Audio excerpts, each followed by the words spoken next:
I am pleased to introduce our panelists, Dr. Tony Farrell, College of Arts and Sciences, Dr. Maja Zelihic, who's Dean for Forbes School of Business and Technology, and Dr. Justin Harrison, who is Dean for our School of General Studies. I'm going to hand it over to each of the deans to introduce themselves, talk a little bit about really the mission and structure of each of their colleges, and specifically how that relates to the topic of open education, which is what we're here to discuss today. So, Tony, I'll hand it over to you first.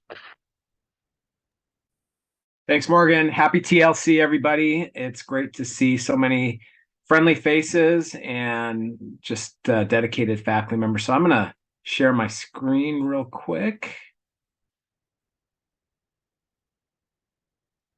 So one of the things that I would like to say about the College of Arts and Sciences, and again, I'm Tony Farrell, Dean for the College of Arts and Sciences, is that we have a very diverse set of departments, programs, and certainly faculty members. So our college is made up of 4 departments, and these are the leaders of those departments. We have Denise Maxwell, who leads our Department of Education and Liberal Arts, Yvonne Lozano, who leads our Department of Health Sciences, Michelle Rosser-Majors, who leads our Department of Behavioral Sciences, and then Barb Zorn, who leads our Office of Graduate Studies and Professional Accreditation. And these are fantastic leaders who are student-centered and faculty-centered in trying to create an environment of success throughout all of their programs.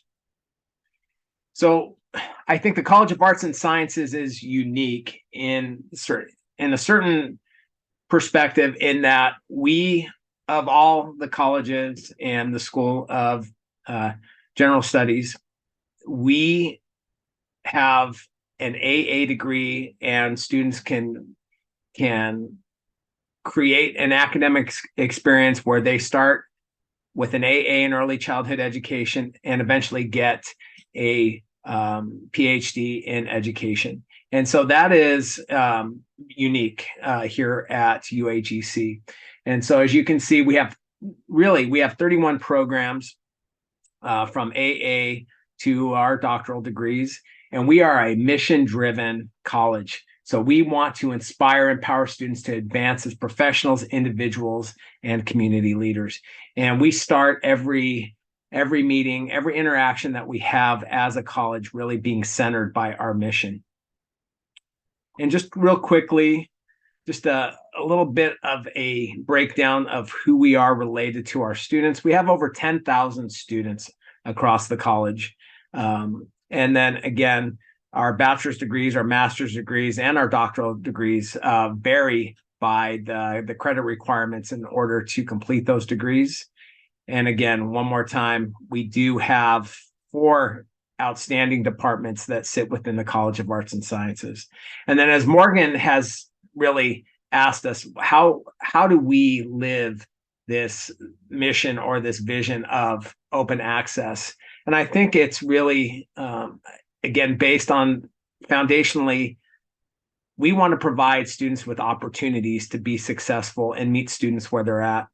And thinking about the culture of care and how it impacts our students, and really, being proactive in our communication with our students so that, students can be successful. And, I think back to the work of Donna Beagle and talking of, and her sharing her story about where she started out as a college student and focusing in on oral language as her primary mode of gaining knowledge, and having to learn to transition to a print language, a print style of knowledge acquisition. We don't know the journey that our students are going to take when they enroll. And so I think it's our job, it's our responsibility to support students where they're at, to provide them, opportunities to be successful, to interact with them proactively, to support them on their journey. And again, I'd like to use an analogy over time when it comes to the academic experience of our students. I'm a runner. I've shared this story. I'm not a very good runner, not very fast. I like running half marathons, It usually takes me a couple hours to finish a race. And when I run, I stop, I get water, I get whatever support I need, I will take during that race. I don't win. I don't win the race, but I finish. Our students, they will finish the race. Some may need more support than others. Some may not need a tremendous amount of support, but it is our job to be that aid station for those students as they progress, to give them the support they need. And I'm just really proud to be here with my colleagues today and to share a little bit about our colleges and then respond to some questions that have been submitted prior to this session today. So thank you. Thank you so much, Tony. Maya, can we hand it over to you next? Sure. Thank you, Tony. And hello, everyone. Happy TLC, as Tony mentioned. I will share my screen as well, and I would like to share a little bit pertaining to the Forbes School of Business and Technology. Forbes School of Business and Technology, this is our structure. We are divided in 4 different departments. Advanced Management Studies, managed by Dr. Charlie Minnick. Professional Development Studies, managed by Dr. Jorge Cardenas. Organizational Studies, managed by Dr. Katie Theory, and our Tech Studies, managed by Dr. Ivy. Forbes School of Business and Technology, the core mission for our school is to develop business leaders of today and tomorrow through experienced faculty who design and deliver relevant, rigorous, and real-world business curriculum. I would like to go briefly with Morgan's questions pertaining to the open access. The vast majority of our students are coming here to pursue their educational dreams, but also to get the skills that are relevant in the business arena. There's so much research out there that is indicating that as the students start day one, sometimes by the time they graduate, certain skills that we're teaching as a university community may not be as applicable within their respectable industries. What Forbes School of Business is striving to do is frequently updating the curriculum, frequently updating our courses, ensuring they are relevant to what's in demand within the business arena. That is the reason why we're having different programs that are currently in demand at the markets, industry markets.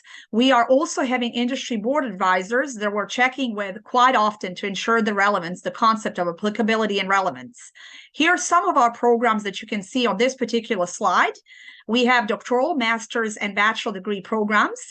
And some of the stats that we have 7 master's degree programs, 13 bachelors, and 2 doctoral. One of our doctoral program is actually a doctor in management that is offered at the international markets.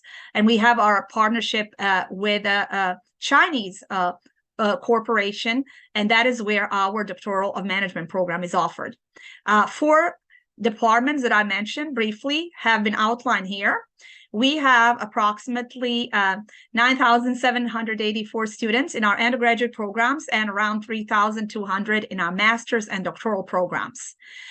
Going back to the original initial question, open access. We are trying to meet our student needs, meet the students where they are in the learning process, in their educational journey, assess what their goals are, and trying to get them through our curriculum to that point and the goals that they have, their educational goals and their career goals. And with that said, I'll now like to turn this over to my dear colleague, Justin.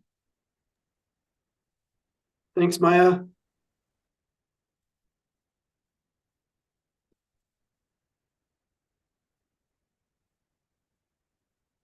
Can everybody see my slide? Great. Hi, everybody. My name is Justin Harrison, and I'm the dean of the newly created School of General Studies. And since we're the new kid on the block here a little bit, I thought I'd take a little different approach. This is our team, our heroic educators, our leadership, and our faculty. I've never worked with a better, more student-focused, more creative, and collaborative group. I'm really appreciative to be back at UAGC and also to be working with this amazing team. It's so refreshing. And it's been awesome and amazing to see all the great work that everybody here in this group, but also everybody here has done in the realm of retention and quality and doing great things, you know, that have been recognized by WASC and just doing this whole transition into Arizona. It's been quite the task.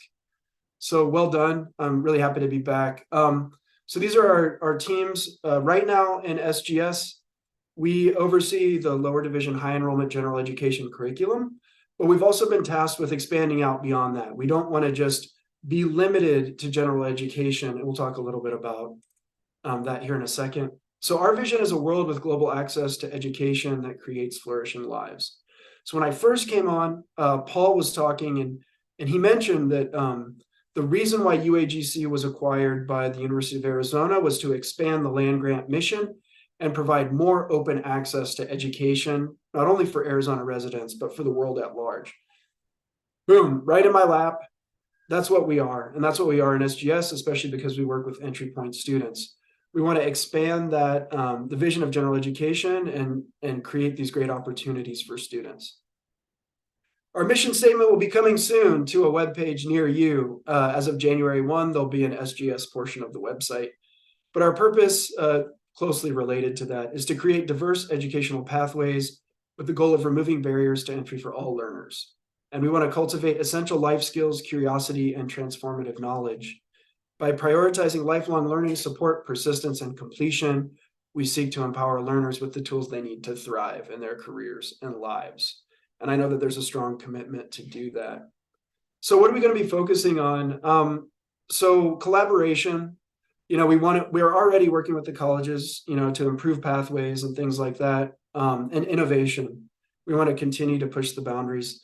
Retention and degree completion. WASC has removed the letter of concern. Well done again, everybody. That said, they did still mention the importance of focusing on retention and completion. And we have some ideas that are coming about retention initiatives, in particular with our most vulnerable populations of students in general education. We want to grow. So we've also been tasked with creating potential new degree programs and pathways into the institution, credentials along the way, like Tony mentioned. An associate's degree is an important credential that the College of Arts and Sciences has. I would love to see more associate's degrees for our students so that students in all of your different areas could get that important credential along the way. So they're not looking down the barrel of like 6 years to a bachelor's degree. So how can we figure out how to build in certificates and credentials to make that possible? Because we're aligned with, we're governed by the Arizona Board of Regents, ABOR. They have a very, very clearly and comprehensively thought out general education requirement in their policy manual. And so we will be reimagining our general education requirements and reviewing things to ensure that we have compliance with ABOR and WASC in the future.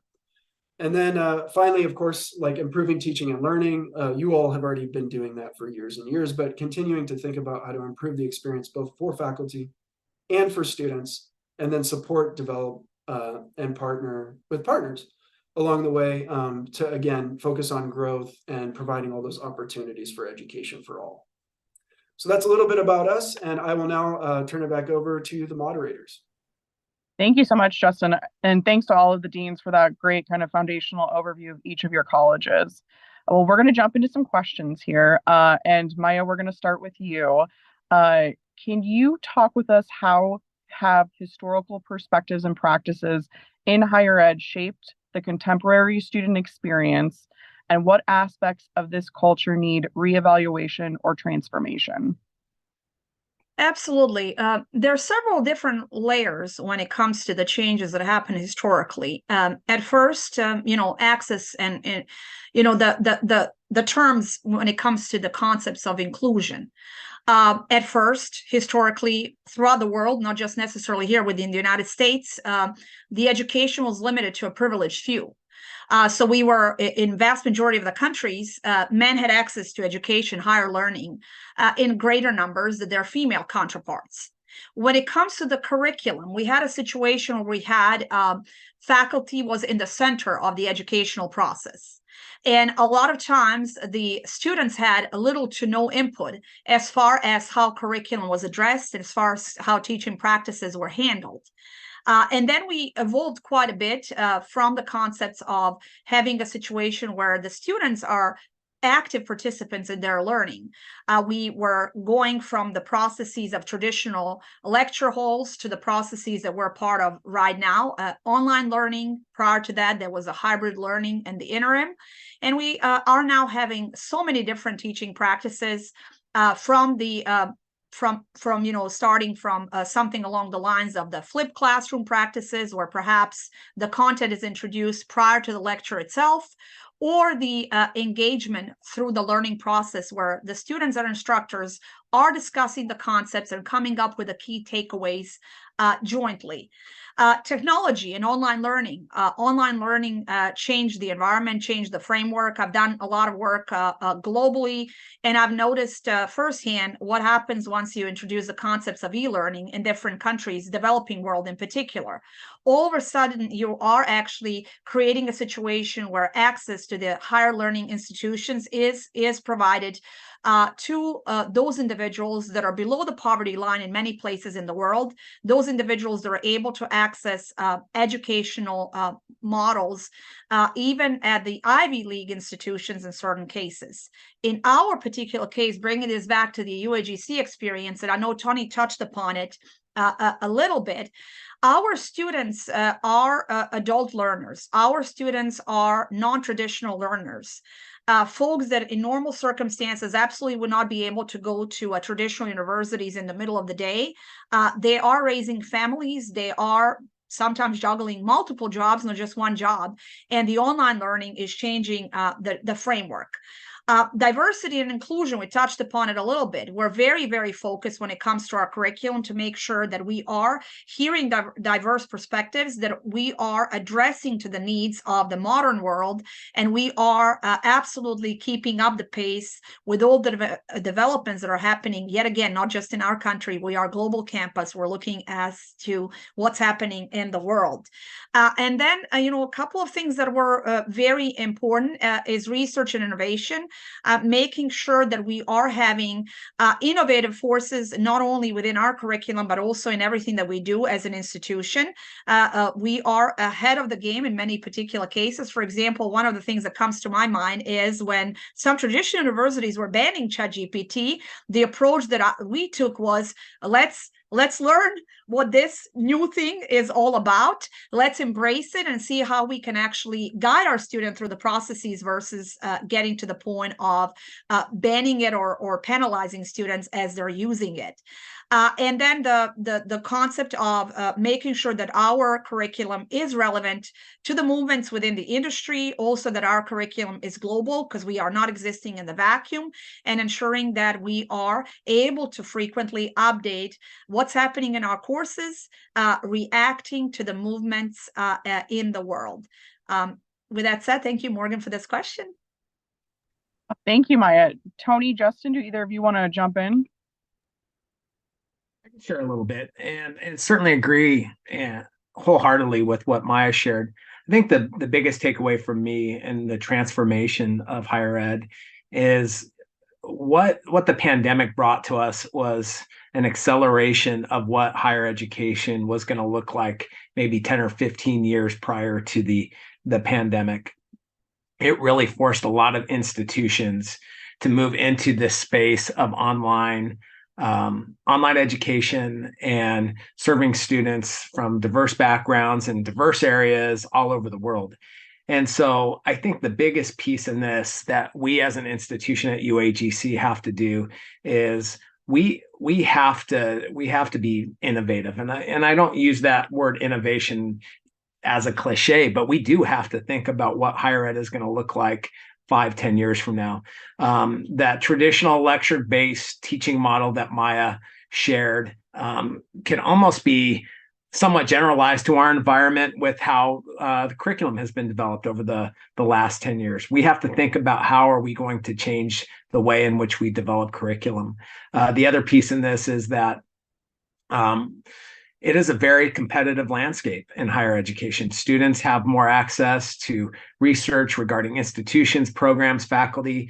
And so what we have to do is we have to, again, think about how we develop our curriculum so that it's not a one-size-fits-all model. We have to be thinking about a student-centered approach. We have to think about different ways in which we can potentially create, whether it's micro-credentials or competency-based education, but these are all things that we have to strive to move forward to in the future. And then I think the biggest piece too is that for us to think global versus local. Again, we are University of Arizona Global Campus. We have the ability to move beyond, the 48 states here within North America, and thinking about, not just Hawaii and Alaska and North America. We think Europe, we think Asia. We have to think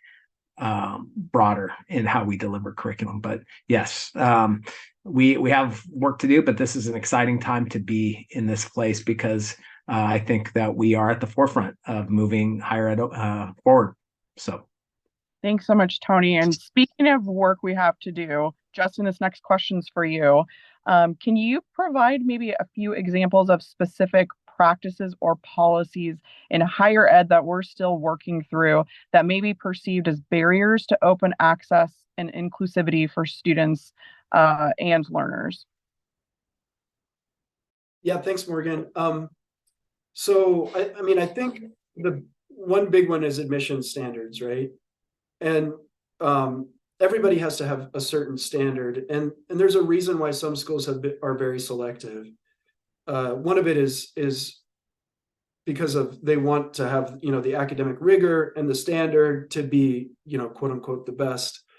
But I think there's also so those admission standards like exclude with some cases. Like I looked up San Diego State. San Diego State has a 38% acceptance rate. So even like a state school like that is still saying no to 62% of students. And so, but also there's some part of the admission standard is just based on the physical campus. So the physical campus itself, I think, is the fundamental structure that limits participation in higher education, right? Because first of all, buildings are only so big, classrooms are only so big. There are only so many places where students can live in and around campus. The cost of facilities, the cost of air conditioning, the cost of electricity, all of these things limit the capacity of the institutions. And also forcing students to come to a campus. So I think we've all taught at places where if you're in a rural college or community college, if a student doesn't have a car, how are they going to get to the campus? I taught in downtown Chicago at Harold Washington College. Some students had hour and a half train commute just to get there, right? And then an hour and a half home. And then when are classes held? Classes are held Monday through Friday in general, 8:30 to 4 p.m. Some schools have figured out, evening and that type of thing. But if you have a job or you have to get your kids ready in the morning, you're not going to be able to participate in these types of educational environments. So, but this is where like Maja and Tony were saying, this is why we exist. This is our purpose. We are here to open up those possibilities by transcending physical space, by offering distance education. And I think that's the beauty of what we do and what other schools are doing. And it does create more equity. It does allow people to participate who have to work during regular work hours. It does allow people to participate who have children. It does allow people to participate who don't have cars and they can't drive to campus.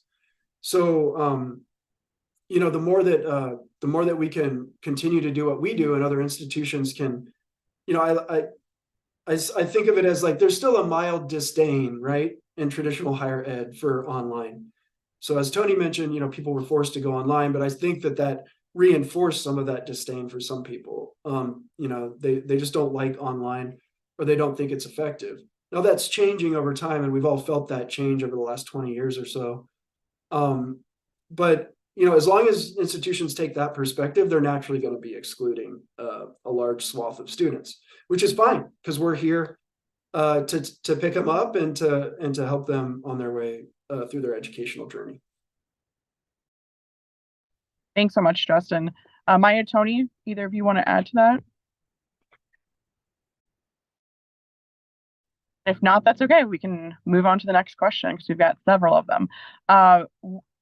Tony, we're going to start with you on this next one. What are some successful examples of open access initiatives or programs that have been implemented in higher ed to enhance student access and success?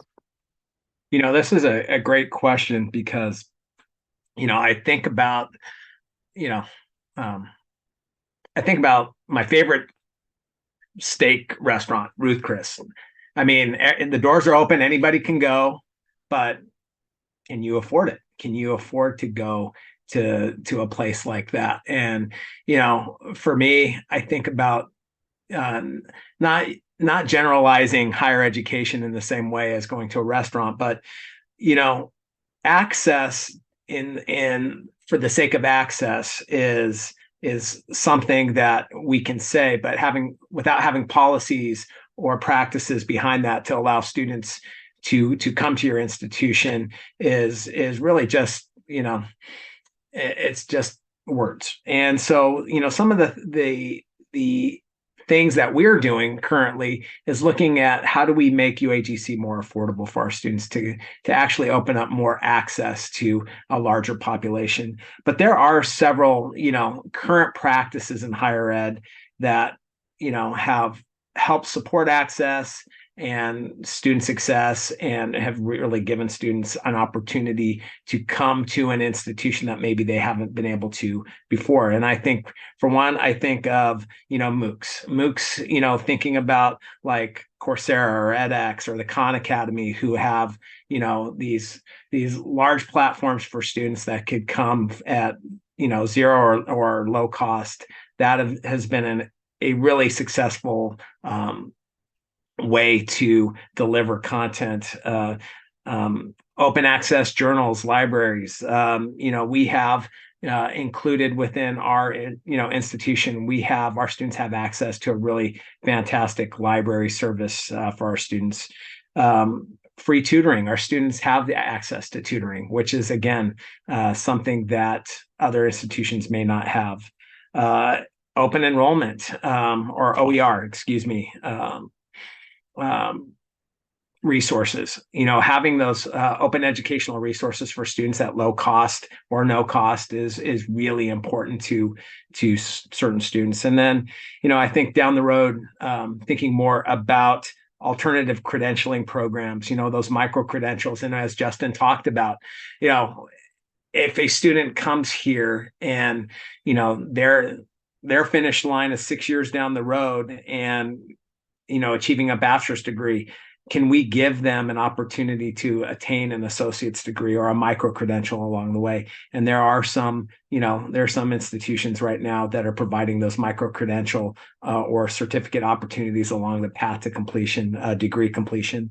And then, having kids who are of high school age, thinking about dual enrollment programs as well. That could certainly be an opportunity for us down the road as an institution to provide more opportunity for students to be successful. And that's just a few of the areas that I think that are out there that we can potentially leverage into our institution down the road. But there are opportunities for us to be more successful when it comes to access and affordability for our students. Thanks, Tony. Gonna go a little unscripted right now because Jackie just shared some of the questions that have been coming in from Huva, which thanks to everyone who's participated in that so far. In lines of affordability, Tony, I think one of the questions that came in, which by the way is one of my favorite questions, should we have stated goals to reduce costs for students, particularly for textbooks or other fees? And open to any of the deans to jump in on that one. That's a discussion we're actively having because we're evaluating our practices, our best practices, and we're looking at our curriculum, what we offer to our students, and we're also looking at the market and the market demand. So I think that one of the opportunities that we have is certainly looking at the cost structure and trying to understand it and trying to cater certain areas of our operation towards the needs of our students. So I do believe that that is an opportunity that we're actively looking into as far as the overall cost, but then we can also go granular as far as the resource cost as well. Thanks, Maja. Justin, did you want to add anything else? Yeah, we got the email, right? We are actively, at least according to the email we received, reducing our tuition. And I believe there's a plan in place to continue to think of ways to reduce tuition costs for students. We are moving to a platform for OER resources, and then we'll be transitioning courses into that platform to reduce textbook costs. And I totally agree that we should have stated goals. I do want to say though that you know, kind of like the politician that tells everybody what they want to hear, right? We have to ensure that when we implement these things, that it doesn't negatively impact resources to keep all of us employed and to keep our institution running, right? So it can't just happen overnight and things like that. So some people might maybe think that we're working too slowly, but it's about finding that perfect balance where, you know, with reduced tuition, hopefully we can bring in more students, and that would offset some of the costs or potentially lead to a surplus. And then we could invest that back into our employees and back into the institution and back into platforms that make our curriculum better and all of those things. So I think we need to think really systematically, and I know that we are, about these things as we implement. Thanks, Justin. And we'll throw a couple of the other questions in here shortly as well. I think, you know, we've talked a bit about open access as it relates to our curriculum and course resources, but Maja, if you want to start with this next question, how can the concept of open access extend past those elements of course materials, scholarly journals, and resources, and really how do we create a more inclusive, equitable educational ecosystem overall? I think that goes, and thank you for that question, Morgan. That goes back to the concept of the lifelong learner. We were talking a little bit about, and I mentioned it early on, industry relevance, and the vast majority of our students are pursuing higher education in order to better their status within their career fields. But at the same point of time, and Tony touched upon the concept of micro-credentials and what can we do as the students are going through the program in order to provide them with the utmost value as they are working in the workforce at the same point of time. But we do have to ensure that we're not neglecting that concept of learning. What are we teaching our students? We're teaching our students the skills they need, regardless of the industry, regardless of their jobs, the critical thinking, decision-making skills, negotiation skills. And those are the type of skills that will not be outdated regardless of the industry. The tools that we provide them, they may change. And as a matter of fact, we were talking about, you start hitting the job market, and some of the things that you've learned perhaps year one is not as relevant, especially some tech careers that come to my mind. However, the decision-making, critical skills.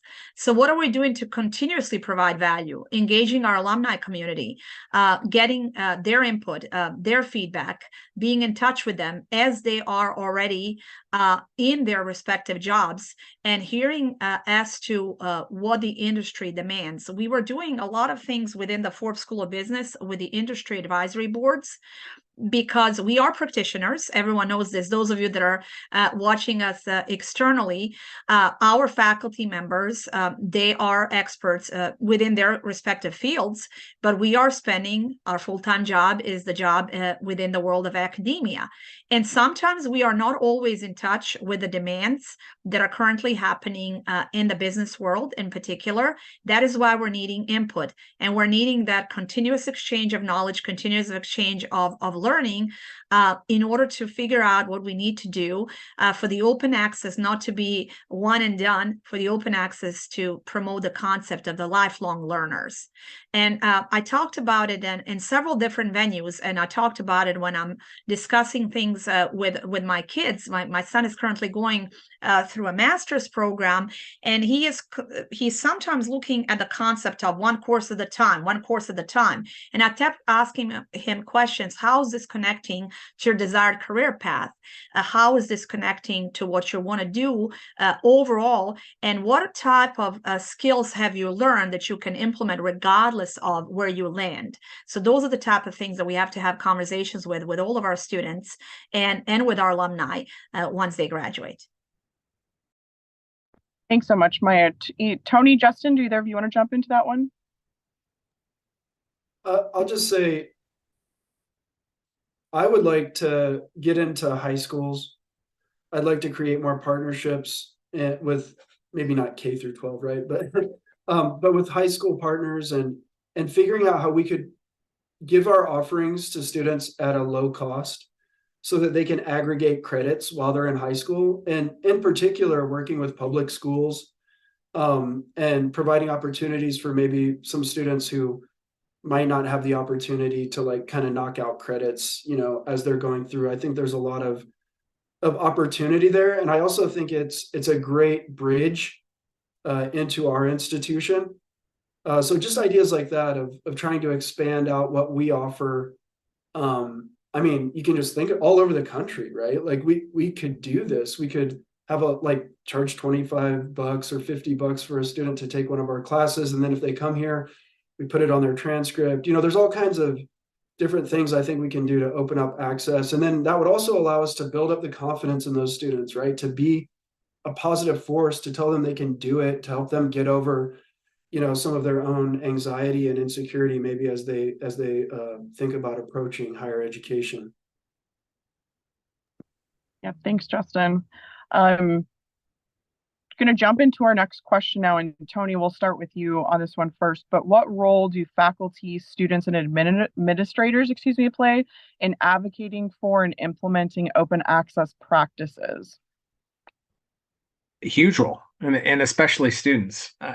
I think, we've talked about innovation, we've talked about affordability, we've talked about being smart in how we implement changes. But at the end of the day, students are going to go to institutions that meet their specific needs, whether it's related to a career field, to a degree, to accessibility, affordability. And so I think that when you have these three specific stakeholders aligned in really how do you provide a more open, equitable, accessible institution, I think you can drive change. And I think that's where we're at here at UAGC.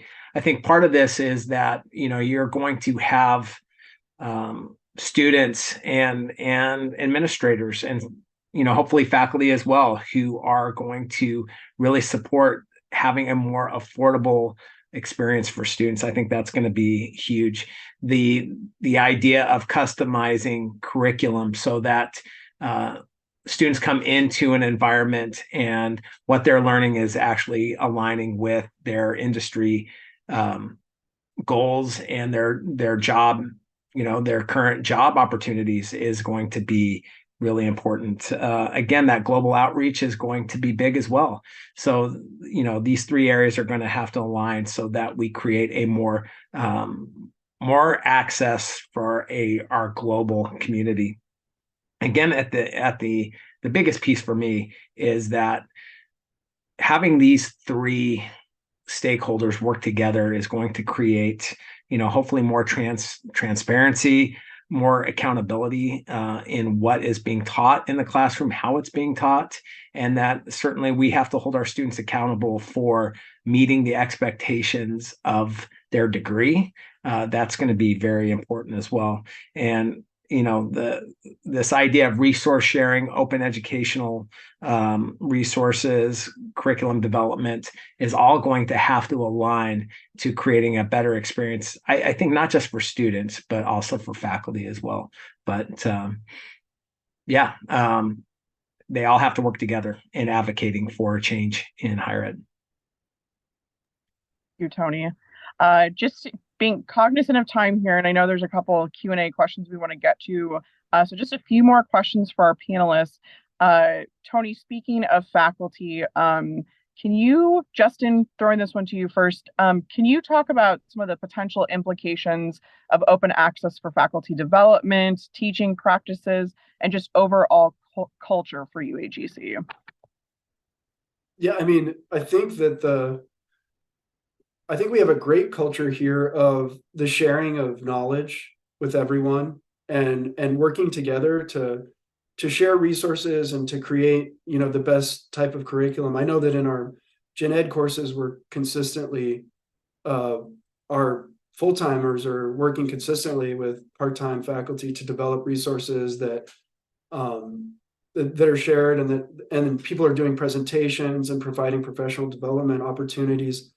I mean, I guess it just depends on what you mean by open access resources, right? Like we all have access now to LinkedIn Learning, for example. It's not really open, but we have access through our employer. So how do we leverage that? I mean, because in a certain sense, that's open to all of us.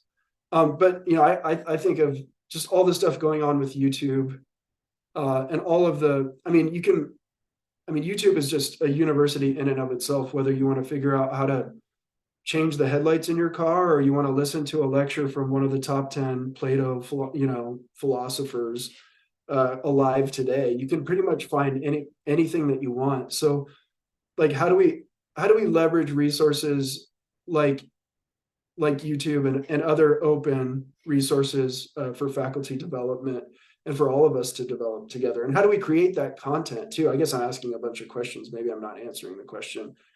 But I mean, like the TLC is a great example, right? This is an OER resource for faculty development, for all of our development, not just faculty development. So, anyway, I'll stop there.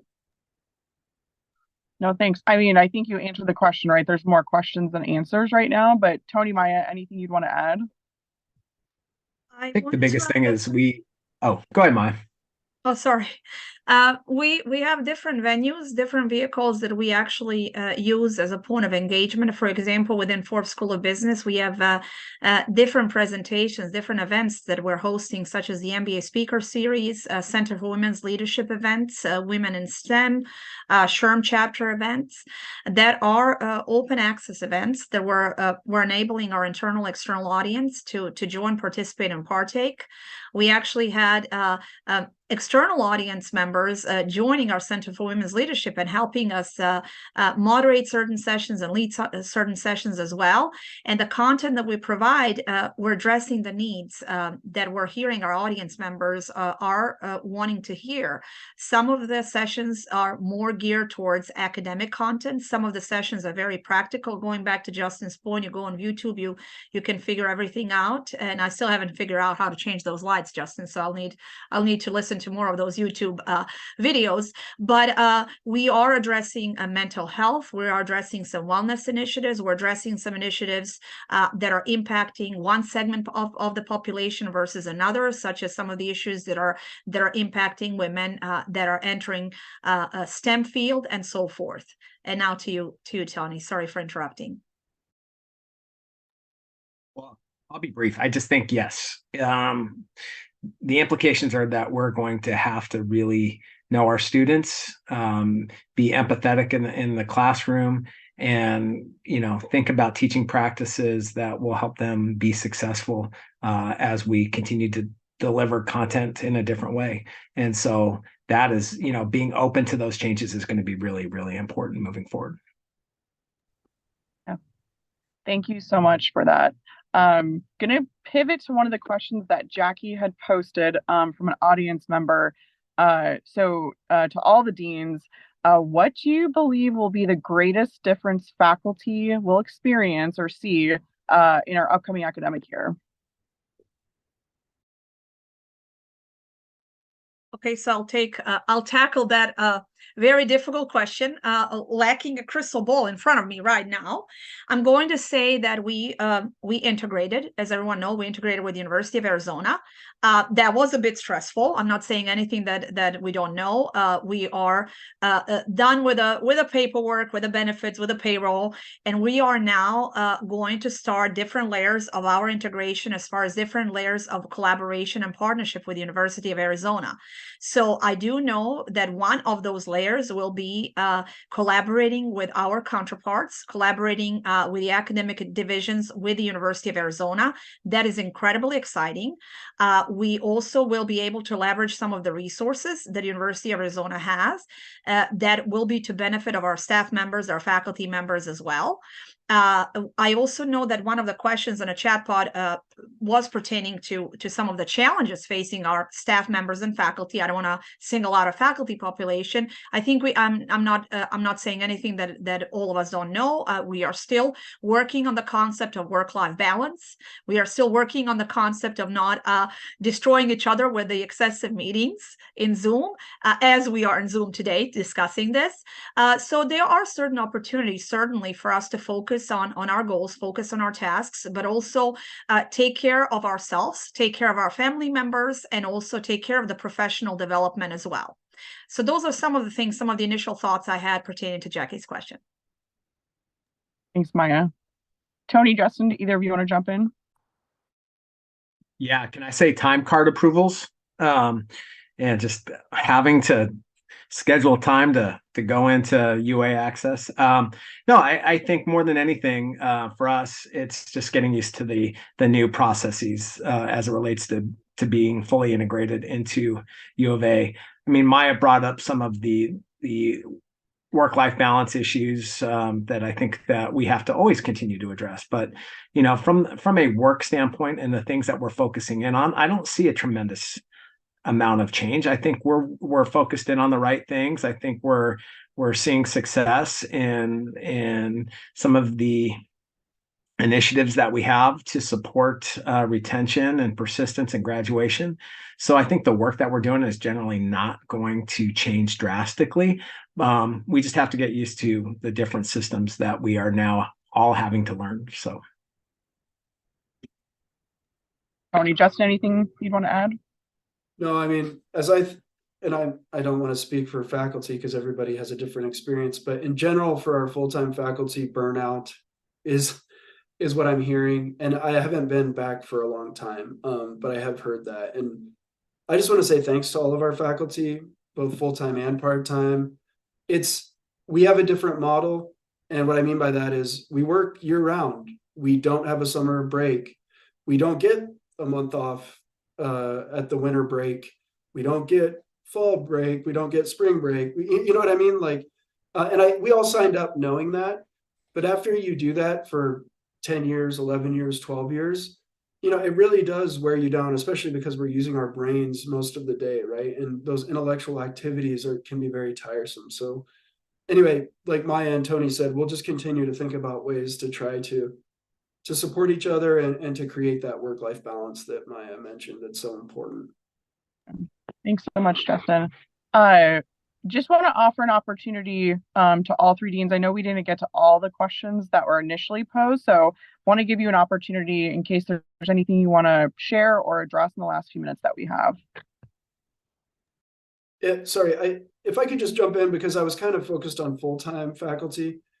For part-time, I just want to say this because, Gen Ed, we have a lot of enrollments and a lot of sections and things, but I know that people over time have gotten who've been here a long time have gotten more and more reduced, probably teaching load.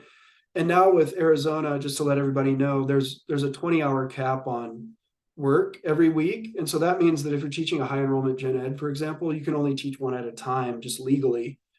And so we can't give people 2 classes of over like 14 students at a time now. And so that's going to further limit. And so what I would say to the associates is, first of all, I'm sorry. I wish I could control this. And secondly, I think that one of the things that associates struggle with is just it's like, am I going to get another class? And like, what if I need to say no? And why am I not getting 2 classes and I used to get 2? I can assure you that it's logistical.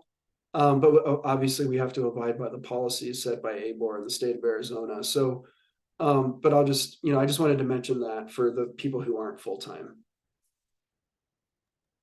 And I would also like to, and Justin, thank you. As you're speaking, a few things come to my mind. We changed quite a bit.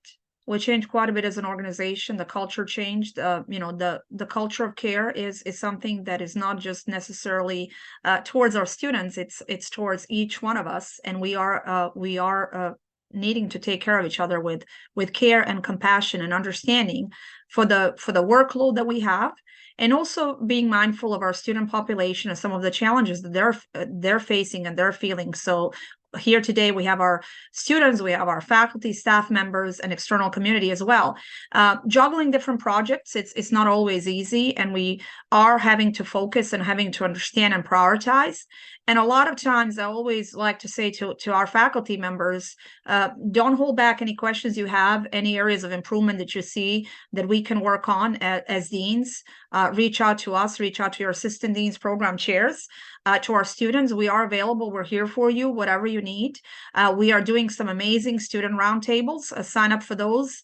We're also having academic roundtables. For those of you who are associate faculty members, please make sure, as busy as you are, and I understand everyone's juggling a very busy schedule, try to attend some of those sessions as well, because we discuss a lot of important changes. And as Justin said, certain changes are not necessarily something that we can control, but we are community, we are work family, we are university family, and we can help each other out, if nothing else, to explain certain new policies and explain certain new procedures.